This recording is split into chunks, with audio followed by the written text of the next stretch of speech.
मैं जानता हूं अनपढ़ आदमी को क्या पता होगी, पढ़ा लिखा हो तो पता हो।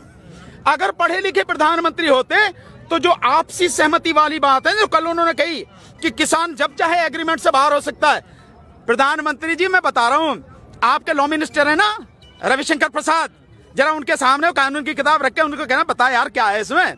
उसकी धारा 11 में लिखा है प्रभु कि इसमें इस एग्रीमेंट को केवल आपसी सहमति से ही बदला जा सकता है या उसे खत्म किया जा सकता है, किसान नहीं कर सकता अकेले, ना व्यापारी कर सकते। रविशंकर प्रसाद ये भी कह रहे हैं कि किसानों के अलावा अगर कोई दूसरा आंदोलन जाएगा तो उसके ऊपर कानूनी कार्रवाई कर लो ना, हम करें सीना ठोक के करके लगाओ धारा, तुम्हें पता है। अरे होने से क्या फर्क पड़ता है यार, मैदान जंग में है यार, इनसे कौन घबराता है। 1998 में मेरे पास मुकदमा, मेरे खिलाफ मुकदमा हुआ 21 साथियों के खिलाफ, 5 साल बाद सरकार ने वापस ले लिया। इससे क्या फर्क पड़ता है? क्या इस मुकदमे के डर से हमें वकीलों को डराओगे? तुम्हें शर्म आनी चाहिए। वकील अगर डर गया तो फिर कैसे काम चलेगा? जितना तुम में दम हो, आपके माध्यम से चेतावनी दे रहा हूं, प्रधानमंत्री जी तुम में, तुम्हारे लॉ मिनिस्टर में, तुम्हारे गृह मंत्री में जितना दम हो उतनी कोशिश कर लो, जितने चाहो मुकदमे लगा दो, लेकिन तुम हमें इस आंदोलन का हिस्सा बनने से, इस आंदोलन में संघर्ष करने से, अपने साथियों के साथ खड़े होने से नहीं रोक सकते। हम जीवन के अंतिम सांस तक लड़ेंगे। ना कानून हम क्या समझे, कानून तो मोदी जी समझे। जो मोदी जी ये कह रहे थे ना कि भाई इसमें किसान की फसल अगर बर्बाद हो जाएगी तो किसान की फसल बर्बाद होने पर भी व्यापारी किसान को उसकी कीमत देगा। मोदी जी जरा मैं तो आपको याद दिला दे रहा हूं, ये गन्ना किसान देश भर के, इनका 15,683 करोड़ 15,683 करोड़ पिछले 2 साल से पड़ा है। इसमें 12,000 करोड़ पिछले सालों का है, बकाया अब का नए साल का। आप ये नहीं दिलवा सके अभी ने, आप अभी तक ये नहीं दिलवा पाए, तो आप जो बाकी और चीजें कर रहे हो, भड़काने और ये वाली बातें, उनका कोई मतलब नहीं। पहले तो आप 2022 में मिलेगा ना सर, किनको सब कुछ 2022 में सारी योजनाएं सरकार, हाँ मिलेगा। 2022 में जब मोदी जी की सत्ता जमीन से उखाड़ के फेंक देंगे तब जरूर किसानों को मिलेगा, पक्का मिलेगा। प्रधानमंत्री ने आज एक बात और कही, कल उन्होंने कहा कि दिल्ली में कुछ बैठे लोग मुझे लोकतंत्र पढ़ा रहे हैं। अरे आपको तो कुछ पढ़ाने की जरूरत नहीं है, आप तो पेट में ही पढ़ के पैदा हुए थे, क्योंकि 35 साल तो आपने जो भीख मांग के खाया है नहीं है, और पता नहीं कब आपने चाय बेची, कब आपने एमए और बीए कर ली। जो गृह मंत्री इनकी डिग्री दिखा रहे दिल्ली यूनिवर्सिटी की। तो ये जो सारी चीजें हैं, लोकतंत्र हमें पढ़ाने की या आपको पढ़ाने की जरूरत नहीं है। आप जानते नहीं हैं, और आप क्योंकि तानाशाह हैं और इस देश में आप राजतंत्र स्थापित करना चाहते हैं, इसलिए आप संविधान और लोकतंत्र की हत्या कर रहे हैं। अगर आप लोकतंत्र जानते आपके हिसाब से, जैसा आप कह रहे हैं, तो आप लोगों की बात सुनते, लोगों के बीच आते, उनके दुख दर्द को जानने की कोशिश करते। कोरोना में जब लॉकडाउन था तब आप पिछले दरवाजे से कानून लेके आए। आपने किसी किसान से, आपने किसी किसान संगठन से और राज्यों से कोई आपने सलाह मशवरा नहीं किया। आपने सर भी झुका रहे हैं, हम 4 बार जोड़ लेते हैं, कोई बात नहीं, हम भी हाथ जोड़ लेते हैं। प्रभु हम भी आपको हाथ जोड़ रहे हैं कि अपनी गलती को मानो और कानून वापस ले लो। बिल्कुल प्रधानमंत्री, नहीं पैर की छुएंगे, ऐसा थोड़ी है कोई के पैर छुए, बिल्कुल नहीं छुएंगे सर। तानाशाह व्यक्ति जो देश को बर्बाद करने पर तुला हुआ है, आप उसके पैर छूने की बात छोड़िए, देश उनको सम्मान कर रहा है, यही बड़ी बात है। पैर छूने का मतलब ही नहीं है। तानाशाह बता रहे हैं, वो कह रहे हैं आने वाले दौर में ये डेमोक्रेसी मदर कहलाई जाएगी, माँ कहलाई, काय की माँ कहलाई जाएगी, पूरी दुनिया की लोकतंत्र की माँ। तो अब ये बताने की जरूरत है, ये लोकतंत्र की माँ है। भगवान बुद्ध के जमाने में जाओ, गणतंत्र पढ़ा है, मुझे मालूम है कि आपको इतिहास की जानकारी कुछ भी नहीं है। अगर आप चले जाओ तो देश में गणतंत्र पहले थे, 10 बड़े गणतंत्र थे भगवान बुद्ध के समय में, तो डेमोक्रेसी हमारे देश में उस समय से थी। ये तो आप जैसे लोग जो आए, जिन्होंने जाति के नाम पे, वर्ण के नाम पे, धर्म के नाम पर इस देश को बर्बाद किया, तब जाके ये सारी चीजें हुई हैं। वरना इस देश में लोकतंत्र बहुत पहले से था, तुम्हें बताने की जरूरत नहीं है। सरकार को सर ये भूल तो नहीं है कि वोट हमें देंगे आंदोलन कितने का? ना वो तो मैंने आपको बता दिया। सरकार इसलिए भी नहीं सुन रही, उसे हमारी वोटों की जरूरत नहीं है, क्योंकि उनके पास वोट छापने वाली मशीन है, EVM, every vote for Modi, आपने देखा ना। तो क्योंकि ईवीएम है, इसलिए आपकी और हमारी वोटों की जरूरत नहीं है। अगर हमारी वोटों की जरूरत होती, निश्चित रूप से प्रधानमंत्री हमारी बात सुनते, लेकिन अन्याय और अत्याचार की भी एक हद होती है। लेकिन सर वो हद, वो सीमा अब पार हो चुकी है। अब देश का व्यक्ति इसको जान चुका है, समझ चुका है। अब आपकी इन झूठी बातों में, बरगलाने वाली बातों में कोई नहीं आएगा।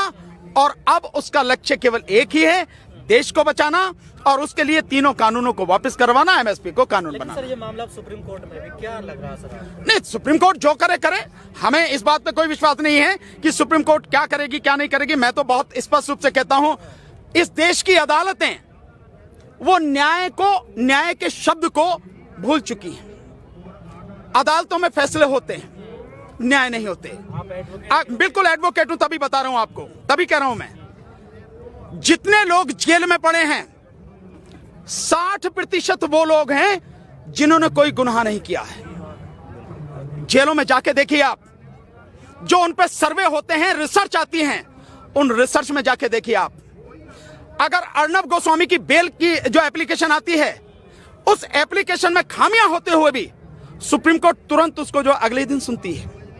लेकिन अगर भीमा कोरे गांव के जो लोग हैं, उनकी एप्लीकेशन आती है इस बात के लिए भी कि इन्हें कम से कम मेडिकल सुविधाएं तो उपलब्ध करा दो, सुप्रीम कोर्ट के पास सुनने को वो समय नहीं है। और कहती है नीचे जाके आप जाओ सुनो। क्या माना जाएगा इसको?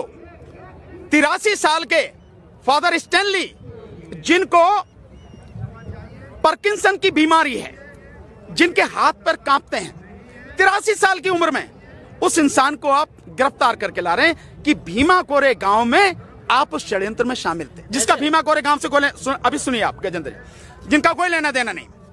जो वरवरा राव हैं, तमिल कवि, वो 82 साल की उनकी उम्र है, खाट में पड़े हैं, चल भी नहीं सकते हैं, आप उनको जेल में बंद करके रखे हुए हैं। जो एक बहुत बड़ी वकील रही हैं, सुधा भारद्वाज, विदेशों में पढ़ के आई, लेकिन छत्तीसगढ़ जैसे आदिवासी इलाके में जाके उन्होंने आदिवासियों के लिए काम किया। और आपको ध्यान होगा 2012 में एक वहां पर कांड हुआ था जिसमें तकरीबन 15 आदिवासियों को मार दिया था फोर्स ने। उसके विषय में उन्होंने कहा था कि आदिवासियों की कोई गलती नहीं, वो नक्सलवादी नहीं थे, वो आम नागरिक थे। जिसके विषय में मध्य प्रदेश हाईकोर्ट के एक जज गुप्ता जी, जिनको एक कमीशन जो था, उस कमीशन का उनको चेयरमैन बनाया गया, और अभी 1 साल पहले हुई होगी मुश्किल से, उन्होंने वो रिपोर्ट दाखिल करी और उसमें उन्होंने वही कहा है जो सुधा भारद्वाज जी ने कहा था। ये लोग कोई नक्सली नहीं थे, महिलाएं भी थी, बच्चे थे, बेगुनाह लोग थे, आम आदमी थे, जिनको फोर्स वालों ने मार दिया। उन्हीं सुधा भारद्वाज को केवल वो आवाज उठाती, इसलिए बंद कर रखा आपने। लेकिन आनंद तेलतुंबड़े साहब, जो इतने बड़े विद्वान हैं, 35 किताबें जिन्होंने लिखी हैं, दुनिया की अलग अलग यूनिवर्सिटियों में जिन्होंने पढ़ाया है, आप उनको बंद करें। उनकी चीजें सुनने के लिए आपके पास समय नहीं है। उनकी बेल एप्लीकेशन, उनकी कोई एप्लीकेशन आप सुनने का टाइम नहीं है।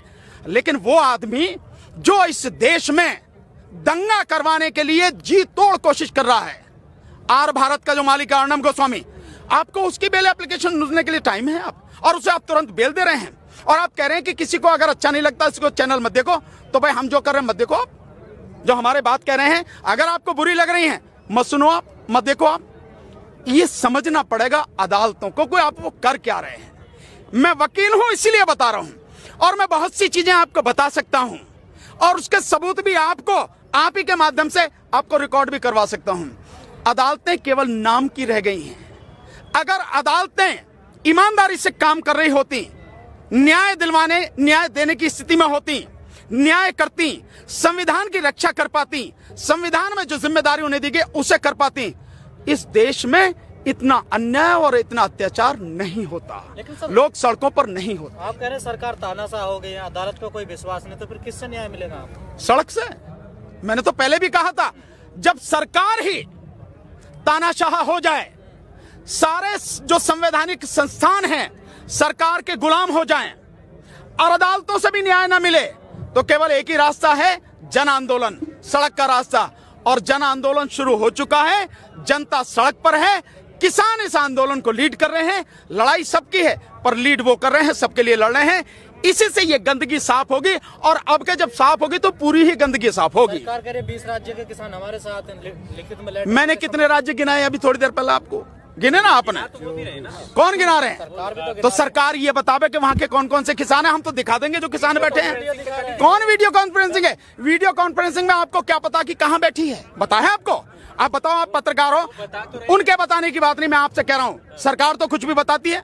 सरकार तो ये भी कहती थी कि आमदनी दुगनी हो गई। छत्तीसगढ़ की एक महिला को लेके आए थे और पुण्य प्रसून वाजपेयी ने तुरंत ही उन्हें नंगा कर दिया था। वहां जाके पूछ लिया था, वो कह रही कोई आए दुगनी नहीं हुई। आ रहा नहीं आ रहा? सर, बाबा रामदेव कह रहे हैं कि प्रधानमंत्री तो सुधारना चाह रहे हैं, लेकिन टाइम लगेगा, धीरे धीरे। रामदेव से कहो पहले तू तो सुधर जा। तीसरे कारपोरेट रामदेव से बोलो, अबे तुझे जो है वो वहां से विदेशों से काला धन था, भूल गया? अब 7 साल से तुझे याद नहीं आ रहा काला धन? जब तो बड़ा जो है मैं तो घूमता फिरता है, जो कि 15 लाख आ जाएंगे खाते में, प्रधानमंत्री सब कह रहे हैं। हाँ अजय, अब तो एडवर्टाइजमेंट करता, विज्ञापन करता है। खेत का है वो जो आटा बेच रहा है। जी जी जी जी, रामदेव के देखिए, मैं नहीं, आप देखिए, मैं नहीं, आप सारी रिपोर्ट देखिए। लाला रामदेव के जितने भी प्रोडक्ट हैं, 60% प्रोडक्ट आउट ऑफ डेट हैं, या जो पैमाना है उस पैमाने पर खरे नहीं उतरते हैं। ये रिसर्च बार बार आई है, एक बार नहीं कई बार। इस देश में धर्म के नाम पे अंधे लोगों की बहुत बड़ी संख्या है, और वो जो दुकानदारी कर रहा है वो धर्म के नाम पे कर रहा है। ये सबसे बड़ी दिक्कत है। इसलिए लोगों को सोचना है कि हमें धर्म के नाम पर गुमराह नहीं होना, हमें जो मुद्दे हैं उनकी बात करनी है। रामदेव से ये पूछो, स्वदेशी की बात कर रहा, जिस गाड़ी में घूमे कौन सी है वो? और तू दुनिया को दवाई बांटता फिरा। जब तुझे हार्ट अटैक हुआ या तेरे उसको हार्ट अटैक हुआ तो यही आया ना एम्स में, उसी से ठीक कर लेता है नहीं है? और जिस प्रधानमंत्री की बात कर रहा, प्रधानमंत्री जिस गाड़ी में चलते हैं, 9 गाड़ियों का जो काफिला है, 9-10 का, एक गाड़ी की कीमत 3.5 करोड़ है, और विदेशी गाड़ी है BMW, विदेशी गाड़ी है। स्वदेशी की बात करते हो तो पहले उसमें चलो ना। स्वदेशी की बात करते हो और सिर्फ अपने घूमने के लिए प्रधानमंत्री 10,000 करोड़ का जहाज खरीद के ले आए, और इस 10,000 करोड़ में 10 रफेल आते, 10 रफेल, जो पूरे पाकिस्तान के लिए काफी थे। लेकिन एक प्रधानमंत्री अपने लिए 10,000 करोड़ का विमान लाता है, और वो स्वदेशी की बात कर रहे हैं। तो ये जो सारी चीजें हैं, दुनिया समझती है, सब समझती है। हाथी के दांत दिखाने के कुछ और खाने के कुछ और।